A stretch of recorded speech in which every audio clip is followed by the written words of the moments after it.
what we're looking at today is the KBO Oasis. This is nothing like the Haybike, very large box, second one to actually get on the house. You know, let me just say something. I know you see the box and you're just hearing me. I just want to put this out there. I got a lot of people that have recommended me how to lose weight. If I really wanted to lose weight, I could just go into Bree's exercise room and actually lose weight. I'm having fun doing this, and if you don't like these videos, I suggest you click off and don't watch it.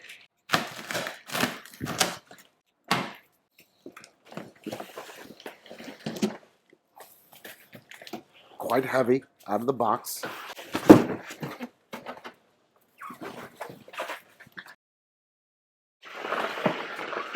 Ooh, this guy's been through some things. Oh. So inside of the accessory pouch, we get a bike pedal wrench, your front tire lock, and your chargers.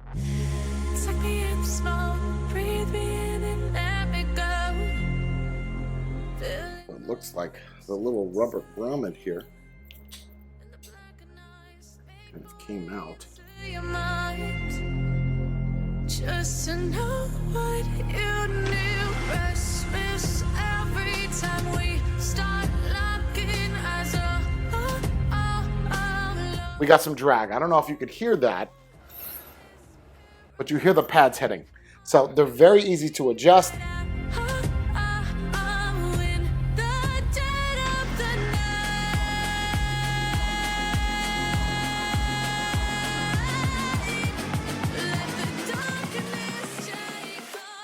I'm not a fan because I've never seen brown tires before.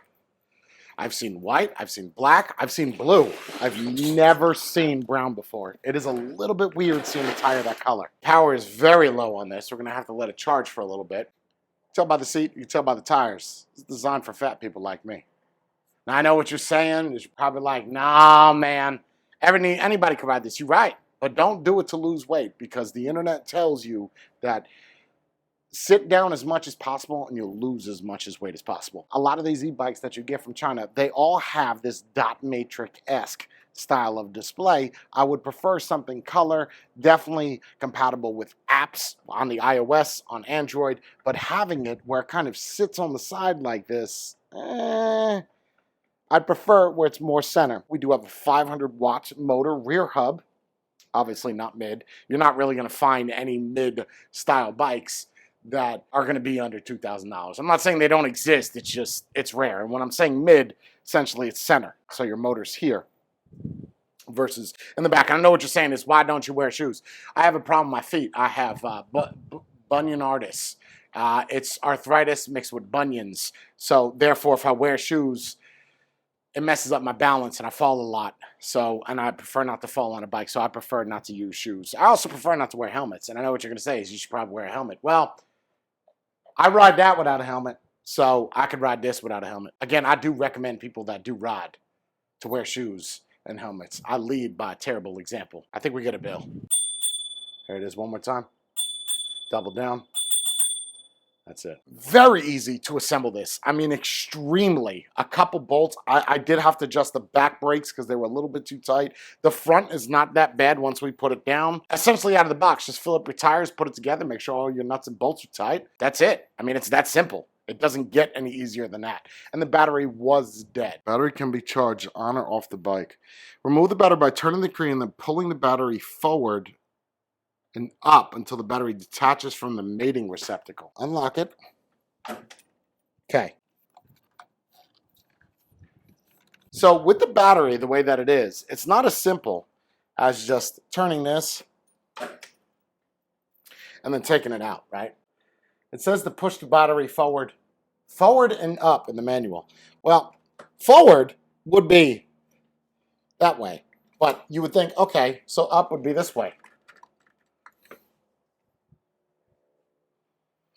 Okay, so charge it while it's in. Here's the issue with a lot of these e-bikes. They're not going to like me, right? Because it's not a matter of being subjective at this point. If anybody gets this, and I'm assuming that you're probably going to get this if you're in your 50s or you're lazy like me in your 40s, you're not going to be able to just take that battery out. Now, we have two people here, and we're fairly intelligent, but we can't seem to get it out. And I doubt that someone 80 years old is going to be able to lift this forward and up. I do like the design of this. I do like your welding spots, although that's done by a machine. It's a little messy down there on the bottom. It's very retro-esque, and it's affordable.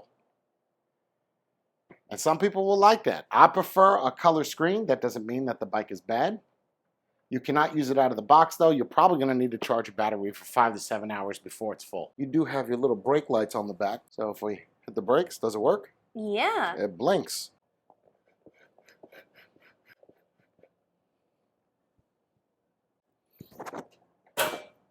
Wow, that was simple. The grip,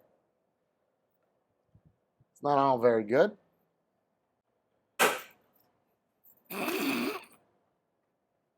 Now there's the seat. The grip is coming off. So that could have been glued on. It is a little bit loose. Not very good quality control. What you laughing at? My seat? Yeah. So if you take a look at the threading, right? As you thread this, first off, keep this unlocked like this, and then screw this down, screw it down, screw it down. Just keep going. And you'll see that it just doesn't seem to be doing anything, right? It's because the threading that is in here, that snap you heard when I sat down, is because that can't grip this. This just pulls off. Oh. I should not be able to take a nut like this and go like this. So now if you look, this is a better design. So this here, you can use either an Allen key to tighten one side instead of your thumbs, and it locks much better, and it's got good grip. So we're going to have to use one from a different bike to make sure we can use this bike. I'm sure that this company is not going to like me saying this, but they need to fix that seat mechanism.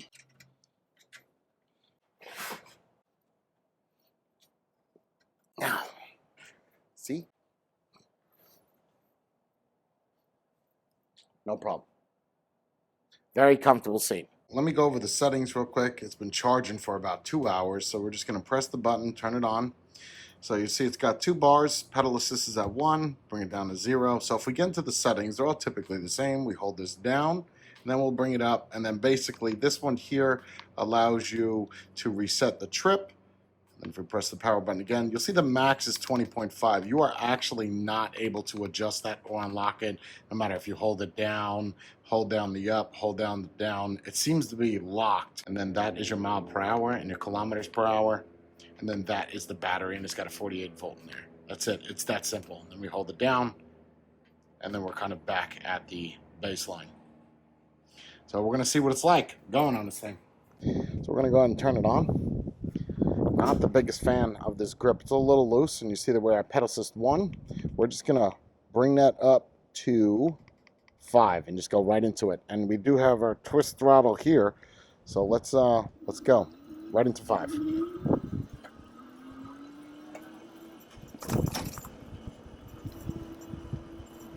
So that is maxed out right there, and you'll see that we are going 11.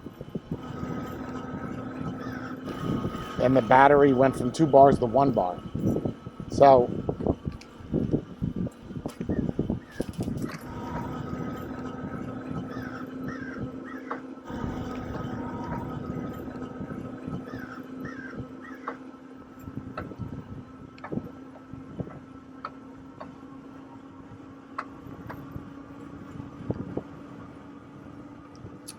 $15 miles per hour, so not the best pickup. Good front brake. All right.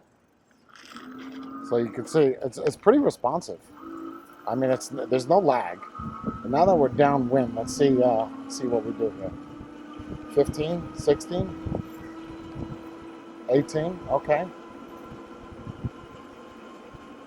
There you go. That says 21. I don't feel like that's 21. 20. The KBO Oasis, right? Fat ass. It's the first thing I see when I see this bike. And poopy tires. Almost looks like they're a little bit too dirty. You want to kind of power wash them. You got those geek reflectors on there, bright ass yellow. Could have went with clear.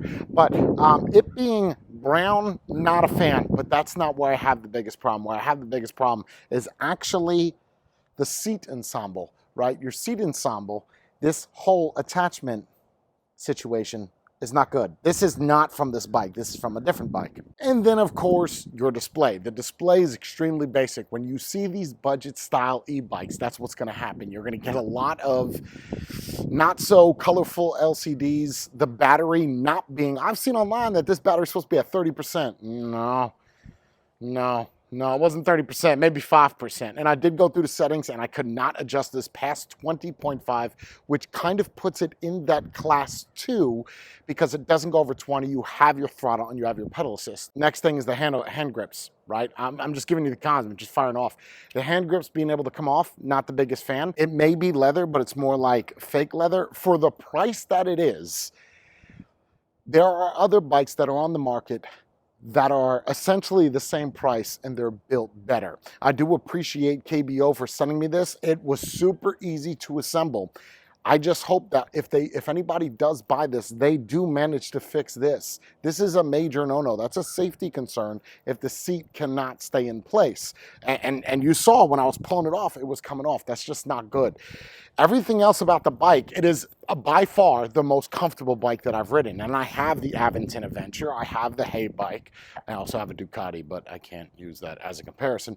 It is by far the most comfortable bike. It just has, I could get past this, use some crazy glue, some epoxy. I could get past this because when you start getting in that $1,000 price range, you're not really going to see colorful displays that attach to a Bluetooth. You will see some that are that dot matrix style that attach to a Bluetooth like the Hay bike Jam, but it's not bad for what it is. I would have liked to seen this more for the $800 price range, maybe $700, especially considering that this has a 500 watt motor inside of the hub. I feel at $11.99, it's a little bit too pricey for what it is. As far as aesthetically, there were no scratches on it. Would I recommend the bike? Look, if I'm going to do ratings off of flat tires, if I say 0 is flat tires and that's no good, that's what I give it. I give it 1 flat tire. I'm just letting you know now. I just spit everywhere. I don't think flat tires works. You could either get 0, 1, or 2. Is flat tire good or bad? A flat tire is not good. So if you got 2 flat tires, right? So it's full tire is solid.